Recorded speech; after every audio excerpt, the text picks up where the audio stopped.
Essa série pode até não ter dragão, mas os membros da Casa do Dragão, da Casa Targaryen, estão presentes. E nesse episódio 2 de O Cavaleiro dos Sete Reinos, a gente conheceu vários deles.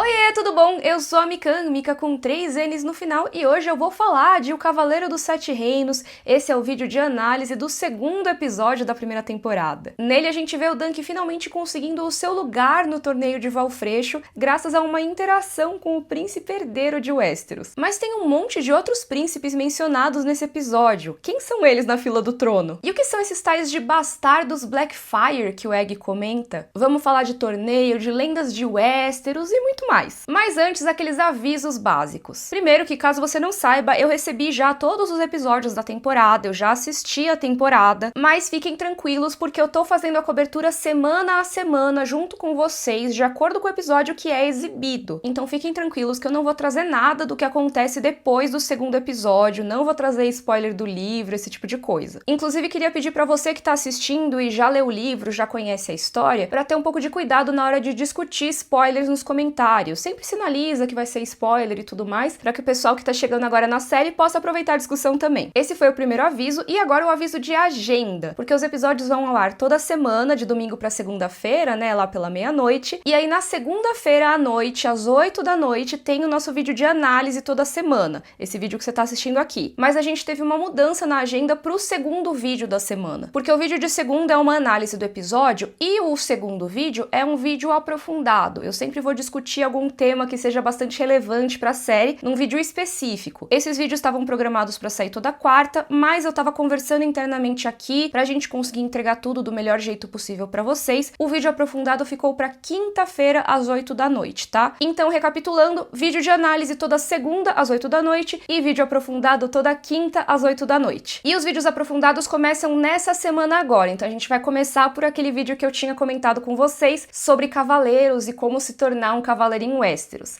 Nele a gente vai discutir também se o Dunk é ou não um cavaleiro real oficial, mas esse é na quinta-feira, então depois a gente fala mais disso. A playlist com todos os vídeos tá aqui na descrição pra você ver. E eu já quero saber a opinião de vocês sobre esse segundo episódio. O que vocês acharam? Eu fiquei muito feliz de ver que muita gente gostou do primeiro, então quero saber se esse sentimento se manteve pro segundo. No primeiro episódio de O Cavaleiro dos Sete Reinos, o Dunk tinha ido lá na taverna antes do torneio e encontrou o Egg, que ele confundiu com um cavalariço. Aí ele pediu pro Egg cuidar dos cavalos e basicamente saiu com um escudeiro de brinde, né? O que, convenhamos, é um ótimo negócio. Você vai resolver uma coisa e acaba ganhando algo que faz toda a diferença no dia a dia. E assim, eu não te prometo literalmente um escudeiro, mas talvez você encontre a peça que vai ser sua fiel escudeira nesse mês de janeiro no site da Insider. Porque eles estão com várias ações de compre e ganhe ativas no site. Você compra uma peça e leva outra de brinde. Por exemplo, compre a maxi saia e ganhe um perfect top. Eu já tenho a saia, já mostrei aqui inclusive, mas eu quero pegar cores diferentes e eu também quero experimentar o perfect top, então eu vou nesse combo. Mas também tem compre tech t-shirt e ganhe cueca performance, por exemplo. E no site tem várias outras peças e combinações que fazem sentido para uma rotina real. E aqui vale um ponto importante, porque nesse momento eu normalmente diria para você usar o meu cupom MIKAN no site da Insider, mas essas promoções não são cumulativas com o cupom. É que dependendo do valor da peça que vem de brinde, o desconto real pode passar fácil dos 20%,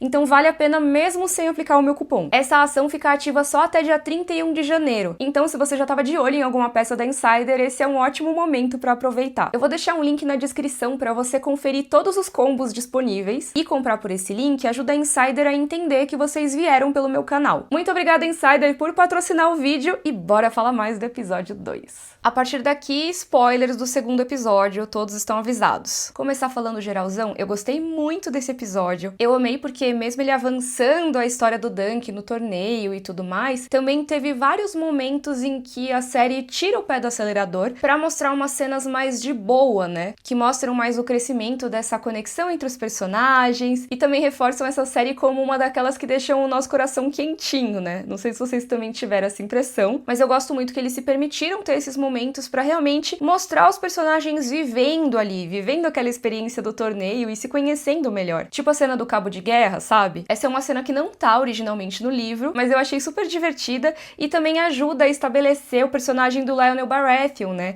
Que eu já tinha comentado como um dos pontos altos do primeiro episódio, e ele continua brilhando agora, mesmo que em uma cena menor. Achei legal que ele larga o cabo de guerra no meio pra ir beber e depois volta. Além disso, antes dessa cena tem o Dunk e o Egg conversando ali, né? Achei super legal que eles colocaram o Egg sentado em cima da mesa e o Dunk sentado normal, e aí eles ficam da mesma altura. E toda a conversa entre os dois ali é bem legal, né? Porque o Egg pergunta, você acha que eu vou me tornar um cavaleiro algum dia? E o Dunk acha que sim, mas o Egg tem um receio porque ele é muito pequeno até pra idade dele. E nesse momento ele fala, todo mundo sempre me falou isso. E o Dunk, todo mundo sempre me falou que eu sou burro. E eu não sei vocês, mas assim como o Egg, eu fiquei esperando ter uma continuação pra essa fala, né? De, todo mundo me dizia que eu era burro, e olha onde eu cheguei. Ou então, todo mundo me dizia que era burro, mas eu batia neles. Sei lá, não sei como é que o Dunk reagiria nesse caso, nessa frase, né? Mas aí o Egg ficou que nem a gente. E, né, o que você fazia? E aí? E o Dunk só, isso é problema meu. Eu não sei, achei uma piada super simples, mas acho que super se encaixou,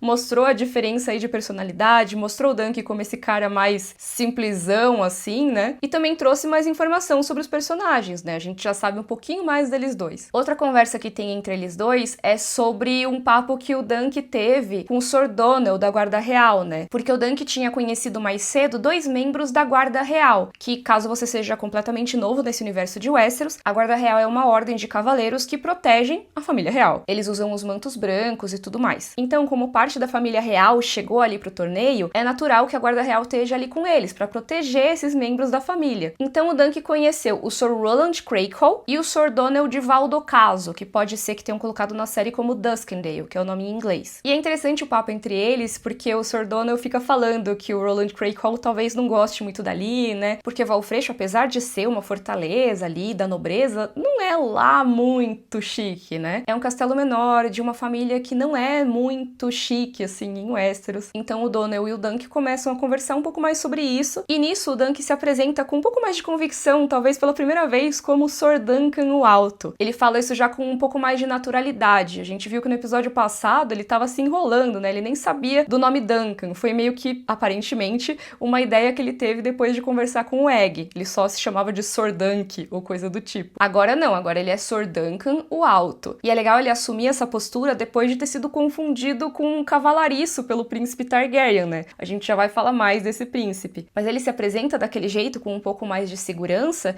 e o Sr. Donald trata ele com gentileza, com simpatia, como um igual mesmo, o que é bem legal. Aí a gente vê aqui no papo, o Donald talvez tenha uma identificação com o Dunk, porque o Dunk não parece ter vindo de família nobre, e o Donald diz que ele também não. Como assim, né? Duskendale, ou Valdocaso, é o lugar da casa Darkling. Será que ele, da Guarda Real, não seria da casa Darkling, que é uma casa super tradicional? Mas não, ele diz que a família dele é de pescadores de caranguejos. E acho que nesse momento surge uma esperança ali no Dunk, né? Nossa, eles vieram do nada, como então que ele entrou na Guarda Real? E ele fala como se fosse, é meio que qualquer trabalho, né? Assim como minha família virou pescadora de caranguejo, eu também virei um guarda da Guarda Real. Baita história de superação, né? Aí quando o Dunk tá conversando lá com o Egg, o Dunk fala da perspectiva de trabalhar para a família Targaryen, quem sabe um dia. O Egg diz, você acha que eles empregam muitos cavaleiros andantes? Meio que, Dunk, se liga, é muita areia pro seu caminhãozinho. O Dunk joga essa coisa, não, mas saiba você que o Sr. Donald de Valdocaso vem aí da pesca de caranguejos. E o Egg tem que dar essa notícia triste de que o Sr. Donald é um nepo baby. Por mais que ele não seja considerado ali, entre os membros da nobreza,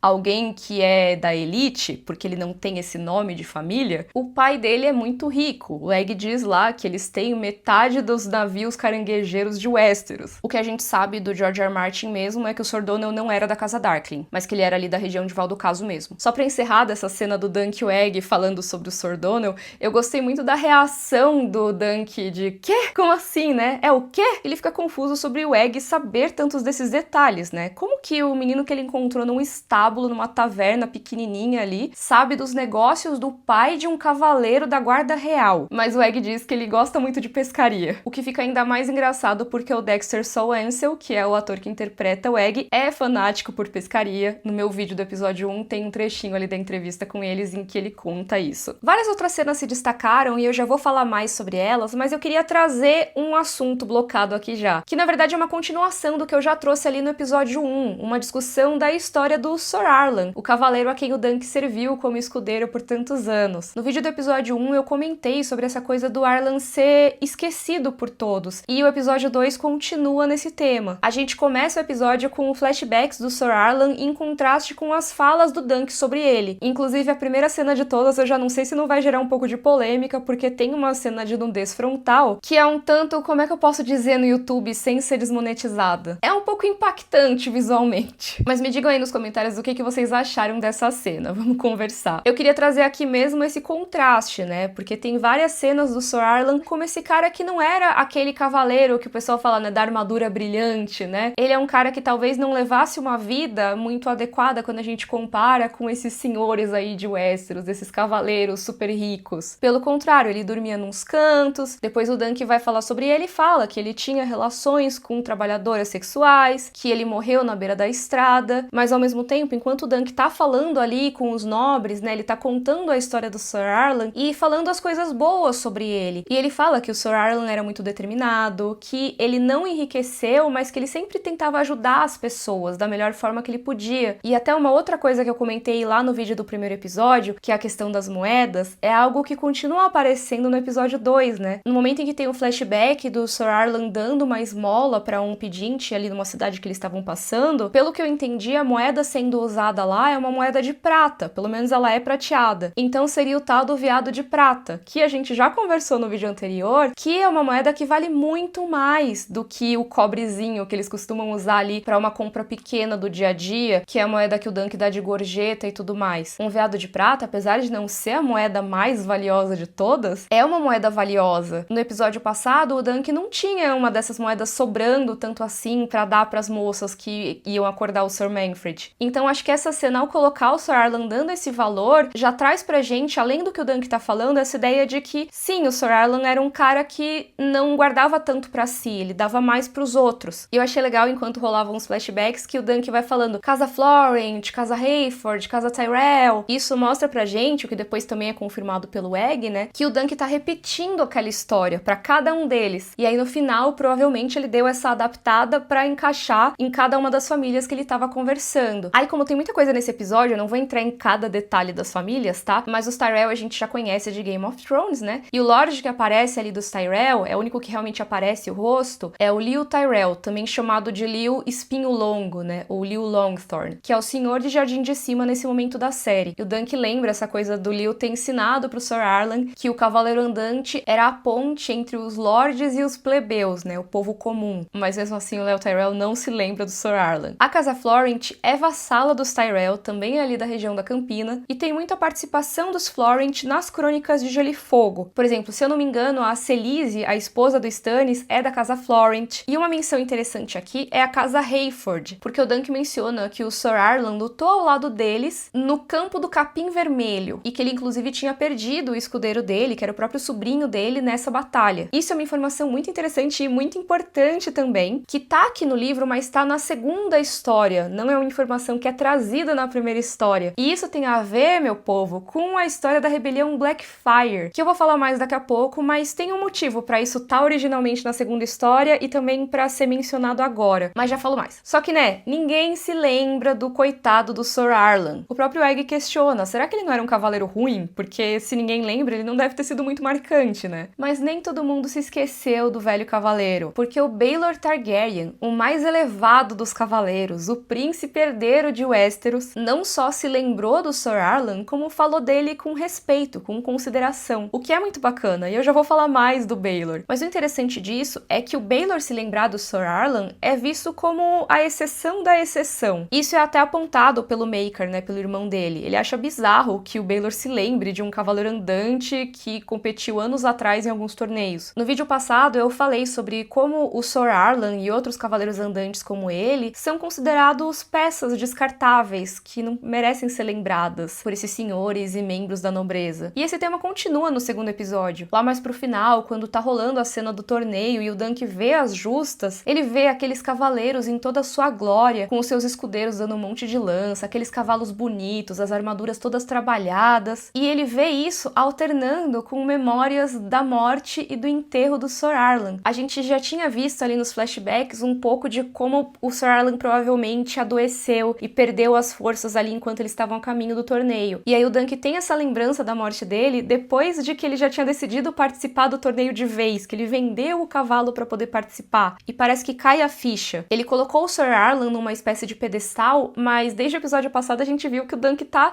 sacando que não necessariamente todo cavaleiro é como o Sir Arlan. E isso culmina naquela frase que ele joga pro Egg: grandes cavaleiros vivem ao relento e morrem ao lado de uma estrada lamacenta? Acho que não. Ou seja, ele percebe que o referencial dele do que é um grande cavaleiro não necessariamente é o de todo mundo. O dele, se for pensar pela lógica aí de Westeros, é um referencial pequeno, algo menor, algo insignificante. Mas pro Dunk não é insignificante, né? Eu gosto muito daquela cena que mostra eles ali embaixo da chuva, que o Dunk quebra ali a carne seca e dá pro Sir Arlan comer. E ele dá na boca do Sir Arlan, que já parecia mais debilitado, né? E mesmo assim os dois estão rindo, estão dando risada ali daquela situação. Eles lá na chuva, todos ferrados, o Sir Arlan todo coitado, mais largadinho assim. E mesmo assim eles estavam felizes de certa forma. E acho que é isso que passa também na cabeça do Dunk quando ele vai falando no finalzinho do episódio. Tudo bem, o Sir Arlan pode não ter sido um grande exemplo de cavaleiro se a gente for medir pela régua desses cavaleiros de Westeros. Mas pro Dunk, ele foi tudo. No mundo do Dunk, o Sir Arlan foi quem criou ele, foi quem deu todo o referencial para ele se tornar um homem honrado. E ele se considera o legado desse cavaleiro. Então ele vai tentar se provar como tal. Quem sabe ele não consiga, né? Ou será que ele vai acabar se tornando um tolo ou um bobo da corte? Por que eu tô falando de bobo da corte, né? Porque isso também é um assunto discutido nesse episódio, né? É muito bom que logo depois que o Dunk consegue a aprovação, finalmente, pra entrar no torneio, entra essa fala bem gritada assim: você não é um cavaleiro. Que aí quando entra na cena mesmo, a gente vê que é uma fala da peça de teatro da Tanselle, ou Tansel, que eu acho que é como ela pronuncia na série, mas eu acostumei de falar no livro, então é Tanselle pra mim, desculpa. Mais uma peça de titereiros que aparece na série. A gente já tinha visto no episódio anterior a do Surin do Escudo Espelhado, que eu comentei no vídeo de análise também. E essa peça de agora é diferente, ela é da lenda do Florian o Bobo. Assim como a peça do episódio anterior, ela serve não só para contar sobre as lendas de Westeros e como é rico esse mundo aí criado pelo George R. R. Martin, mas também para mostrar como tá o estado mental do Dunk e quais são os desafios de identidade que ele vai ter que viver nessa temporada. No caso do Surin, a discussão era sobre esconder um segredo. E agora, no caso do Florian, vem essa coisa de não, você não é um cavaleiro, você é um bobo da corte. Se a gente eliminar qualquer coisa da lenda, que eu já vou falar mais da história por trás dela e tal, mas pegar só os questionamentos do Dunk em relação a si mesmo nesse episódio, os questionamentos gerais em torno dele e tal, dá pra gente ver que essa dicotomia também existe um pouco, né? Já comentei no outro vídeo e vou abordar mais no aprofundado sobre essa discussão que existe quanto ao Dunk ter sido ou não nomeado um cavaleiro real oficial pelo Sir Arlan. Então dá pra aplicar aqui literalmente essa acusação de você não é um cavaleiro, vinda logo depois dele ter conseguido finalmente a vaga pra participar em um torneio de cavaleiros, mas também vem o negócio do bobo, como esse oposto do cavaleiro, como alguém que faz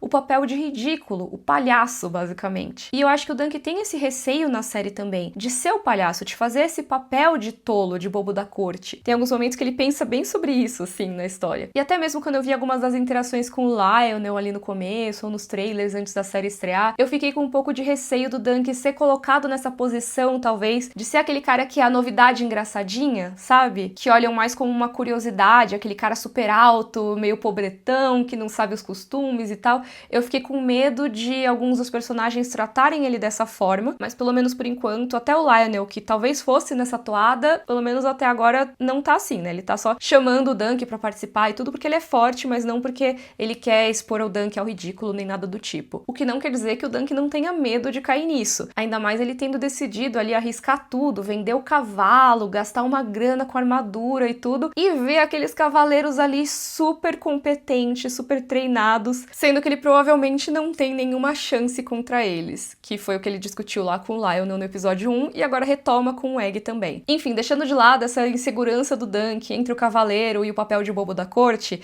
vamos falar da lenda de Florian o Bobo, que é uma dessas histórias populares de Westeros mais referenciadas nos livros das Crônicas de Gelo e Fogo, principalmente nos capítulos da Sansa. Não vou entrar em muitos detalhes sobre a Sansa aqui, porque não é o tema, mas a Sansa Stark é uma personagem que, pelo menos ali no início, tem uma jornada de entender que o mundo não é como as histórias que ela lia. Essas histórias de heróis, cavaleiros honrados e princesas. Muito do que se passa ali nos capítulos da Sansa envolve ela pensando na lógica de quem lê muitas dessas histórias e entendendo que ali naquele mundo não necessariamente vão acontecer coisas tão lindas assim. Então que o príncipe não necessariamente vai ser super honrado e gentil, que um cavaleiro nem sempre vai proteger os fracos e oprimidos, inclusive às vezes ele vai fazer exatamente o oposto, e por aí vai. A Sansa é desilusão atrás de desilusão. Mas uma das histórias que ela mais cita ali nos capítulos dela, que ela mais lembra e tudo, e até outros personagens acabam citando pra ela também, é a história do Florian o Bobo. É dito que ele era um bobo da corte, que não era de linhagem nobre, mas que também, ao mesmo tempo, ele foi um dos maiores cavaleiros que já existiram. E assim, né, tem toda uma discussão dos mestres que se encarregam ali da história de Westeros, que eles acham que o Florian nunca existiu de verdade, né, que seria apenas uma lenda. Mas aqui no vídeo isso não importa muito, né, vamos falar do que é dito sobre o Florian. É muito comum mencionarem ele junto com outra personagem, que é a Jonquil, uma linda donzela que o Florian protege. Inclusive a Jonquil, muito provavelmente, é a personagem que a Tancel tá interpretando nesse momento ali do teatro. E isso de Florian e Jonquil, o cavaleiro meio avoado e a sua donzela, passa uma vibe meio Don Quixote e Dulcinea, na minha opinião. Não sei se vocês concordam com isso, mas pra mim sempre passou um pouco. Diz a lenda que um dia o Florian tinha visto a Jonquil e as irmãs dela se banhando ali em um espelho d'água, e que ele logo se apaixonou pela Jonquil. O interessante é que normalmente apontam que esse acontecimento aí da lenda rolou em um lugar específico, e esse local hoje em dia é chamado de Maidenpool, ou Lagoa da Donzela, que é um lugar bastante mencionado nas Crônicas de Gelo e Fogo e também foi mencionado brevemente ali no primeiro episódio de O Cavaleiro dos Sete Reinos. Por mais que não fosse em relação direta com a história do Florian, né? Foi o Dunk reclamando que ele apanhou lá e ele não tinha merecido. Enfim, a história do Florian é bastante conhecida em Westeros, é praticamente uma das mais conhecidas mesmo. E voltando aqui na parte temática dela, rola essa dicotomia entre o cavaleiro, que é super sério, e o bobo da corte, que não é sério, é o ridículo, né? Que é algo que é abordado diretamente em Game of Thrones com o personagem dos Sordontos. De novo, esse vídeo não é sobre GOT, então não vou me aprofundar muito. Os Sordontos era um cavaleiro que acabou pagando um grande mico ali no aniversário do Joffrey e quase foi executado, mas a Sansa acabou intervindo ali e conseguiu salvar a vida dele. Porém, o Sordontos foi tirado dessa posição de cavaleiro e transformado em um bobo da corte. Ou seja, ele viveu esses dois lados, do cavaleiro e do bobo. Por conta disso, nos capítulos da Sansa, quando tem interações com os Sordontos, eles fazem várias referências, inclusive a esse fato de que não é porque alguém foi destituído do posto de cavaleiro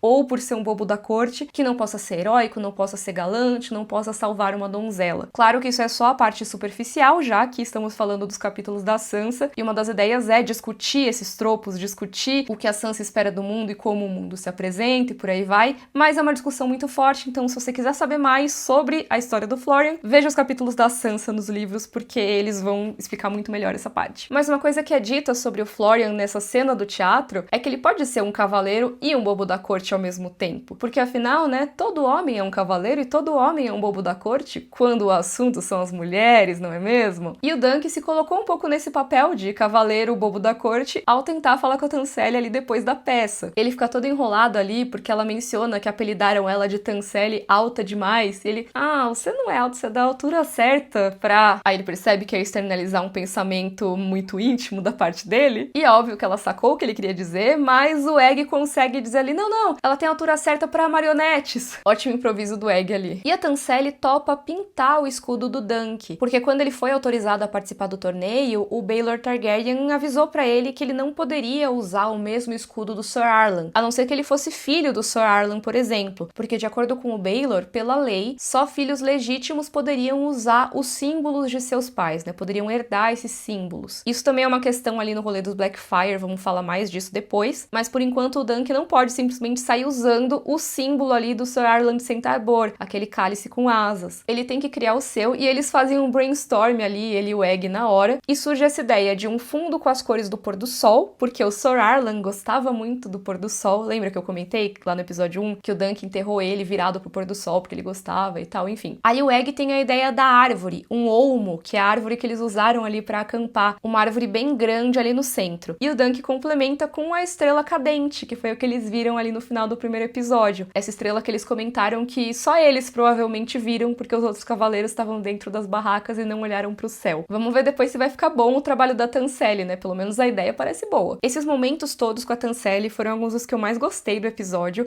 mas também teve uma interação com um novo personagem que eu curti demais, que é o Peito de Aço, um personagem até que menor, né, se for parar pra pensar, mas é um dos meus personagens favoritos da primeira história ali do livro. Ele é tudo, né, gente? Um homem durão, assim, meio ríspido, mas deu pra ver que ele tem o coração meio mole, porque ele foi cedendo ali pro Dunk, foi ficando com dó, dando um desconto aqui, dando uma chance ali. Ele não é grosseiro, desagradável, mas ele é bem direto, né? Ele fala, ó, não vou fazer nenhuma dessas armaduras cheias de firula, assim, não vou fazer um monte de adorno, não vou fazer uma armadura boa que funcione e eu vou te cobrar 800 veados de prata por isso. Que, né, gente, se o Dunk não tinha um veado de prata pra dispensar no episódio passado, imagina 800. Ele pensa em dar uma outra armadura pro Pate pra ver se conseguia um desconto. No caso, a armadura do Sir Arlan, né? Teve até acho que um comentário no vídeo do episódio 1 perguntando por que o Dunk não pegou a armadura dele. E ele pegou, gente, tá lá com ele, mas ele não pode usar essa armadura porque não serve nele. O Dunk é muito grande, então ele precisa mandar fazer uma armadura. Mas o Pate, no começo, não quer aceitar essa armadura usada. Ele fala, só vem do meu próprio trabalho. Ou melhor, ele fala de si na terceira pessoa, né? Peito de aço só vem do próprio trabalho. E o Dunk, tadinho, só coloca o elmo assim, né? E o Pate vê que ele não tem essa grana mesmo, então ele oferece um desconto, porque ele pode, quem sabe, reaproveitar esse metal. E, gente, é um bom desconto. De 800 foi pra 600 veados. 25% off na armadura novinha, hein? Mas o Dunk tem 2 veados. E o Pate consegue ser gente boa de novo com isso, né? Porque ele fala, não, essas 2 moedas aí, tá bom, elas te compram um dia. Vai funcionar meio como se fosse um sinal, né? Ele tá só adiantando uma grana, mas o Pate fala, ó, você traz amanhã, né? Manda um escudeiro com a grana, senão eu vendo pra próxima pessoa que aparecer. Aí o Dunk garante que ele vai dar a grana, porque ele pretende ser o campeão. E o Pate só, assim, bem de boa. Ah, você vai ser o campeão e todas essas outras pessoas aqui vieram só pra torcer pra você, né? Assim, elas não têm chance nenhuma, você que vai ganhar. Enfim, eu amei essa troca dos dois, por mais que tenha sido uma troca breve. E isso culmina na ideia do Dunk de vender um dos cavalos, né? No primeiro episódio ele já tinha falado sobre vender os 3 cavalos, né? Que isso daria uma baita grana, mas ele vende só um deles, que é Passo Manso. Se eu não me engano, Passo Manso é uma égua, mas não tenho certeza. E é a melhor opção de venda mesmo, né? Porque assim, são 3 cavalos e o mais valioso desses é o Trovão. Só que o Trovão é um cavalo de batalha, um cavalo de torneio. Então, se o Dunk quer competir no torneio, ele tem que usar esse cavalo. Não adianta usar os outros, não vai ser tão bom assim. Dunk já não tem quase chance, né, gente? Ainda vai abrir mão do cavalo de torneio? Não, ele tem que usar o Trovão. E o outro cavalo, que é a Castanha, se eu não me engano, é esse cavalo que fica mudando. Uma hora é égua, uma hora é cavalo castrado, eu não lembro exatamente. Posso estar errada. Mas enfim, Castanha é um cavalo muito velho, que já não vale muita coisa. Então, nem valeria a pena vender, porque ele não ia conseguir toda essa grana. No livro, o preço que pagam pela venda de Passo Manso é de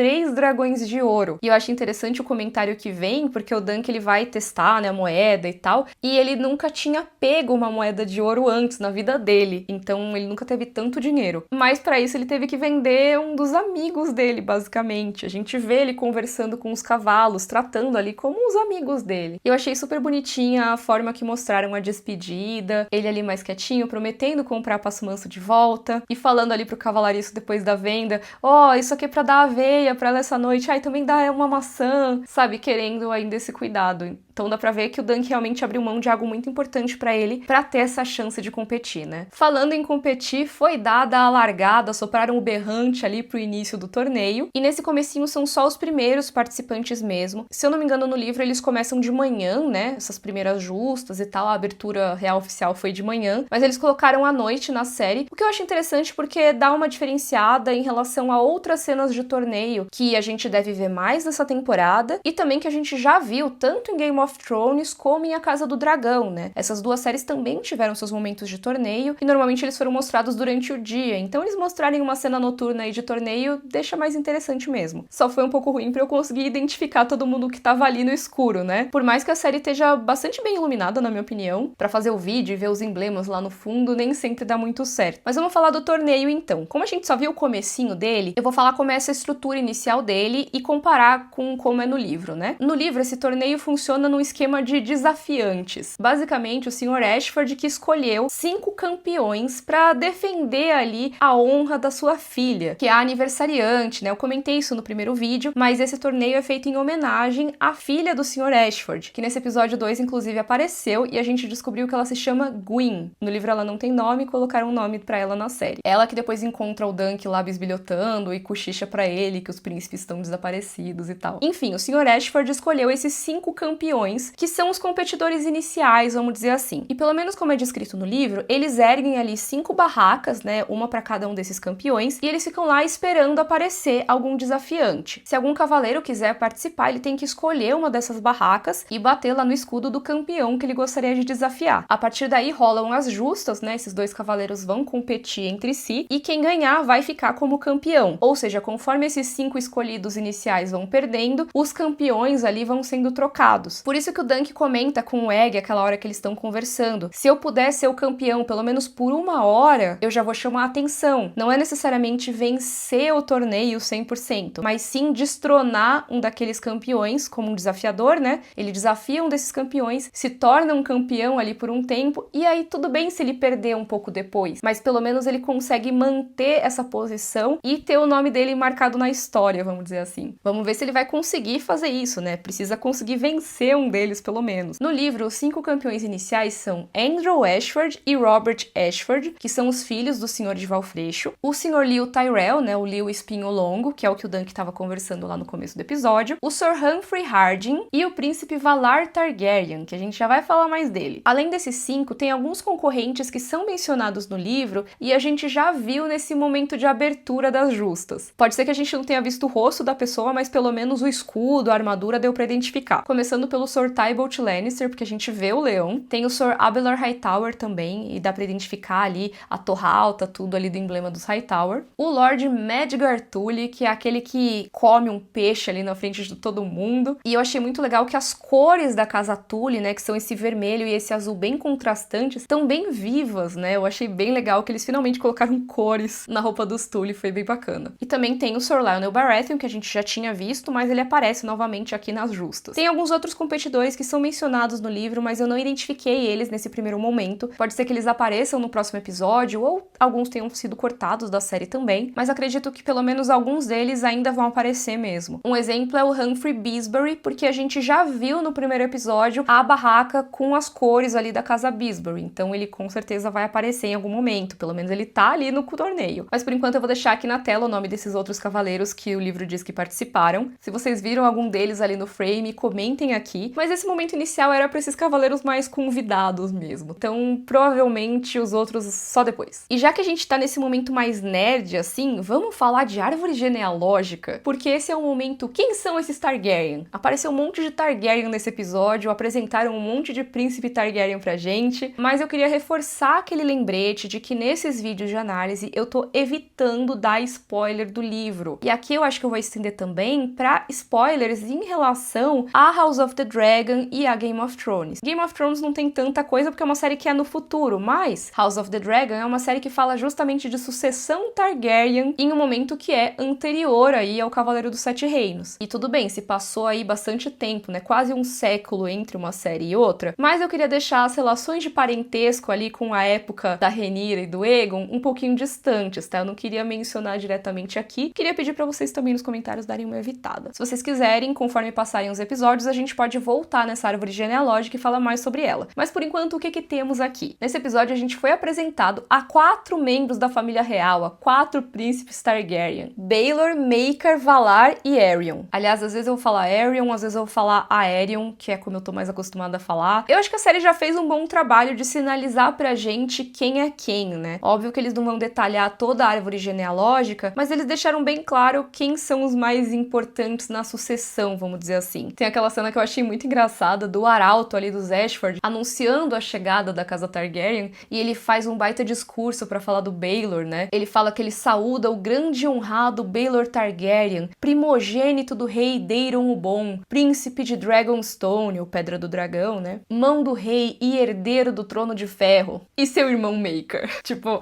o Maekar não é ninguém na fila do pão, ou na fila do trono nesse caso. Já o príncipe Valar, que aparece ali nas justas, é o segundo na linha de sucessão sucessão, pelo que o Egg explica ali pro Dunk. Então essas duas explicações ali, eu acho que já ajudam bastante a contextualizar o que importa pra série nesse momento. Mas aqui eu vou explicar os detalhes que não necessariamente importam, porém são muito legais. Lembrando que eu escolhi certinho quais detalhes eu ia trazer pra cá, pra evitar comentar coisas que não são muito pertinentes nesse momento. Tô querendo evitar umas discussões específicas aqui que a gente vai fazer nos próximos vídeos. Primeiro de tudo, o que vocês precisam saber é que o rei atual, que é chamado de Daeron o Bom pelo arauto ali, é o rei Daeron II. Ele é casado com uma princesa dornesa, a Miriam Martell, e esse casamento entre os dois foi parte de um acordo para que finalmente houvesse paz entre Dorne, que é a província mais ao sul ali de Westeros, e o restante do continente, porque tudo era governado pelos Targaryen, mas Dorne tinha continuado resistindo desde ali da conquista do Aegon. E Dorne entrou ali para os Sete Reinos não porque eles foram vencidos, mas sim por um acordo, eles entraram por casamento. Essas informações históricas são legais, mas uma das outras consequências desse casamento foi que o Daeron II teve filhos que não necessariamente tinham cabelo platinado de Targaryen. A exemplo do Baelor, que é o filho mais velho dele e tem cabelos escuros. Gente, eu não sei se vocês ficaram surpresos com um Targaryen legítimo ali de cabelos escuros, mas isso é uma coisa que aparece bastante nos livros, tá? Só não é tão adaptado assim nas séries. Tem alguns momentos que eles colocam pessoas com sangue Targaryen e cabelos escuros, como é o caso dos filhos da Rhaenyra, mas tem alguns personagens que eles acabam retratando direto com cabelo platinado mesmo, como é o caso da Rhaenys de House of the Dragon, que era pra quando ela apareceu jovem ali no conselho do Jaehaerys, ter os seus cabelos pretos, porque ela é meio Baratheon, e os Baratheon todos têm aquele cabelo ali bem escuro. Mas por enquanto só falei do Baelor, né? Então vamos pra essa árvore genealógica. O Daeron II teve 4 filhos homens: Baelor, Aerys ou Aerys, Rhaegal e Maekar. O Baelor e o Maekar apareceram nesse episódio, mas eles também citaram os outros dois enquanto eles estavam conversando ali. Eles falam que o Aerys e o Rhaegal não pertencem a um campo de torneio, assim como o Daeron. Mas esse Daeron não é o rei, tá? É só um nome repetido, porque isso acontece muito nos Targaryen. E eu já vou falar desse outro Daeron, mas pra isso a gente tem que ir pra próxima geração, a geração dos filhos ali do Baelor e do Maekar. Já falei que eu não tô entrando em todos os detalhes aqui, tá? Então se tiver faltando algo é por causa disso. O Baelor tem 2 filhos homens, Valar e Mataris. O Valar é o que aparece nesse episódio. Ele tem o cabelo escuro, mas com uma mechinha branca platinada. E aí, não vou falar do Aerys e do Rhaegal agora, mas o Maekar teve 4 filhos com a sua esposa, a Diana Dane. Nesse episódio, ou a gente conhece ou são mencionados 3 desses filhos. O mais velho deles é o tal do Daeron, que tem o mesmo nome que o avô dele, o rei. E pelo que o Baelor e o Maekar estão lá falando, o Daeron tinha sido obrigado a participar do torneio, mas agora ele tá desaparecido. Ele é um dos príncipes que estão desaparecidos ali, que eles estão conversando com o Sr.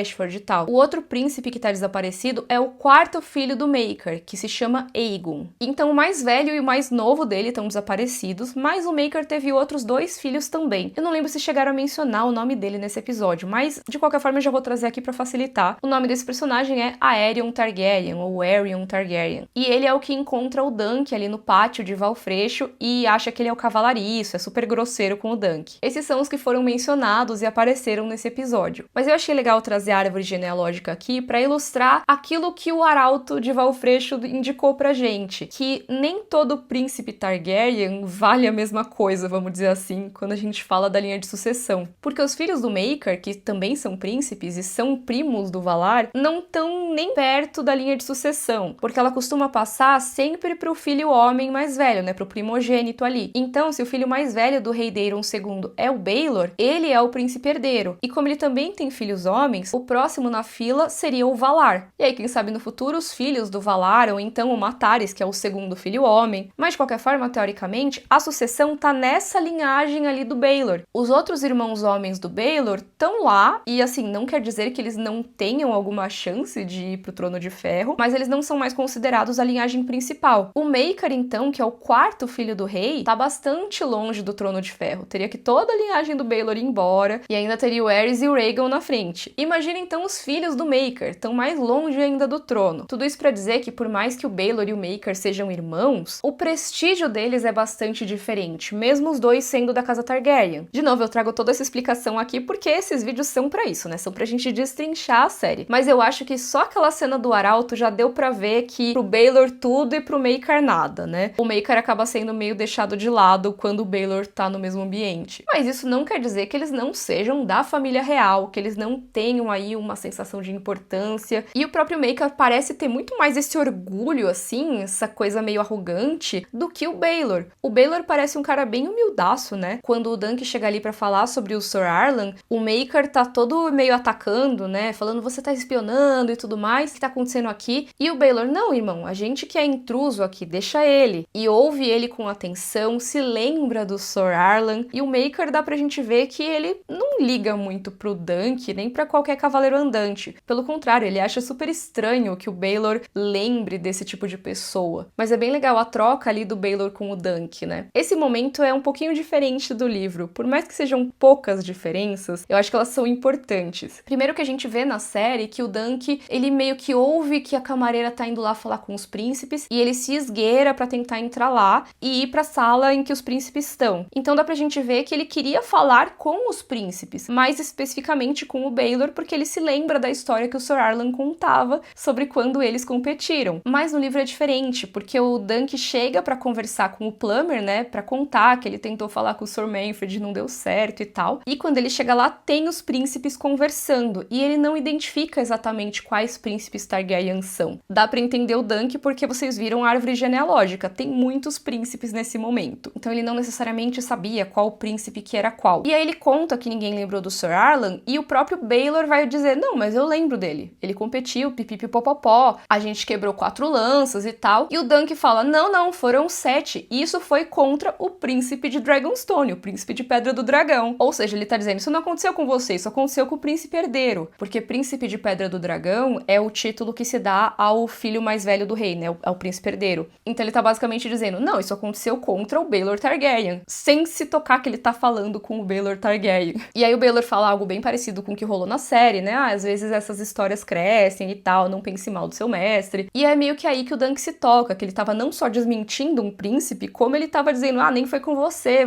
não é o Baelor. E ele percebeu que era o Baelor. Aí que ele se toca, né? Na série tem um pouco essa diferença. O Dunk agiu de uma forma um pouco mais premeditada, vamos dizer assim. E eu não acho que isso seja um problema. É só uma diferença bem grande, eu acho, de uma cena pra outra, nessa questão do Dunk não ter essa sacada de qual príncipe ele tava falando. Mas eu gostei muito de toda essa interação ali, gostei do Maker ser bastante rabugento mesmo, fala bastante palavrão, inclusive, né? E ele tá reclamando o tempo todo deles estarem ali naquele lugar, né? Ai, por que que nosso pai mandou a gente vir? Que saco, esse muquifo aqui. Por que será que o rei Daeron II mandou um comboio de príncipe Targaryen pra participar de um torneio que, assim, gente, Valfreixo não é lá essas coisas, tá? O próprio cavaleiro ali da Guarda Real tava reclamando de não ter um banheiro decente. A casa Ashford não é uma casa super influente, super importante. Então, o que tanto Targaryen tá fazendo ali, naquele lugar meio insignificante? Basicamente, os Targaryen estão meio na pior, sabe? Ou pelo menos eles já estiveram em momentos melhores. Tem uma entrevista do Ira Parker, que é o showrunner da série, em que ele fala disso. Os Targaryen, nesse momento, não estão em uma posição política muito confortável. Porque assim, pensa comigo, uma das maiores forças da casa Targaryen era eles terem dragões. Isso aparece bastante em House of the Dragon e é mencionado em Game of Thrones, né? Lá em Game of Thrones, a gente conhece os Targaryen como uma casa que já não está no poder em Westeros e os dragões tinham sido extintos. A Daenerys, ela ganha, né, ovos petrificados de dragão. E já fazia muito tempo que o último dragão tinha morrido. A gente sabe aí na história de Westeros que houve a extinção dos dragões. Eu não vou entrar em detalhes aqui, mas a gente sabe que isso aconteceu em algum momento entre o que a gente tá vendo ali em House of the Dragon, porque lá eles estão brigando com o dragão o tempo todo, e agora nas histórias de Dunk e Egg. Em algum momento aí, nesse quase um século que se passou entre a Dança dos Dragões e agora, os dragões deixaram de existir. Ou seja, a casa Targaryen perdeu a sua maior arma, o seu maior trunfo, sua maior prova de poder e autoridade. Eles ainda estão no trono, eles ainda são uma dinastia real, mas eles não têm mais tanta força quanto antes. E ainda por cima, um pouco antes do que a gente vê nas histórias de Dunk e Egg, aconteceu uma outra coisa que é mencionada nesse episódio, que é a rebelião Blackfyre. Esse é um dos temas que eu quero fazer vídeo aprofundado, então não vou me estender muito aqui, porque senão esse vídeo vai ficar com 40 horas de duração. E esse vídeo deve sair nas próximas semanas, se tudo der certo, mas enquanto ele não sai, se vocês quiserem, tem um vídeo muito antigo que eu fiz com a Carol, que a gente fala das rebeliões Blackfyre, porque sim, foi mais de uma, mas eu recomendo que vocês vejam só a primeira rebelião, tá? Porque foi a que aconteceu antes da história da série, e se a gente for falar da segunda rebelião em diante, a gente cita quem é o rei do momento, qual é a situação política naquele momento, e aí vocês podem acabar pegando algum spoiler do momento atual aí de Cavaleiro dos Sete Reinos, tá? Então, se vocês forem ver, vejam só sobre a primeira rebelião. Mas eu devo fazer uma versão sem esses spoilers, falando só da primeira, porque eu acho que é bastante relevante pro contexto aqui da série. Resumindo muito, foi mais uma treta de sucessão Targaryen, quem diria, né? Só que dessa vez a briga pela sucessão era de um Targaryen legítimo e de um bastardo Targaryen, que era um cara chamado Daemon Blackfyre. Qual foi a questão aqui? O pai do rei atual, né, o pai do Daeron II, era um rei chamado Aegon IV, também conhecido como Aegon o Indigno, e acho que esse nome indica bastante coisa sobre ele. Ele passou a vida causando ali em Westeros, basicamente. Uma das coisas muito bacanas que ele fez ao longo da vida foi que ele deu muita moral, assim, pro filho bastardo dele. Um dos muitos bastardos que ele teve, inclusive, porque ele teve vários. Mas o bastardo que ele deu mais moral foi esse cara chamado Daemon, que aí ele foi nomeado cavaleiro, e aí ele escolheu esse nome Daemon Blackfyre, porque, né, ele tinha ganhado do pai dele um dos maiores símbolos ali de legitimidade dos reis Targaryen, que era a espada Blackfyre. Uma espada que era passada de rei em rei, sabe? O Aegon IV, em vez de dar essa espada pro filho legítimo dele, que era o Daeron, decidiu dar pro Daemon. Isso foi uma toada ali por muitos anos. O Aegon o Indigno dava esses sinais aí de que ele apoiava muito esse filho bastardo dele, e por outro lado, ele ficava minando o filho legítimo dele, o Daeron. Ele ficava, por exemplo, espalhando boatos de que o Daeron seria fruto de adultério, que ele seria ilegítimo e tal. E pra piorar tudo isso, quando o Aegon IV estava à beira da morte, ele decidiu, como seu último ato, legitimar